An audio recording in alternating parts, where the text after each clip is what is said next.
सृष्टीची विविधता पाहू ते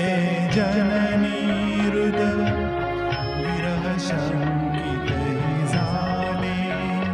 परी तुवा वचन तिज दिधले मार्गज्ञ स्वये मीच पृष्ठीवाहीन त्वरितया परत आणीन विश्वसलो या तव वचनी मी जगदनुभव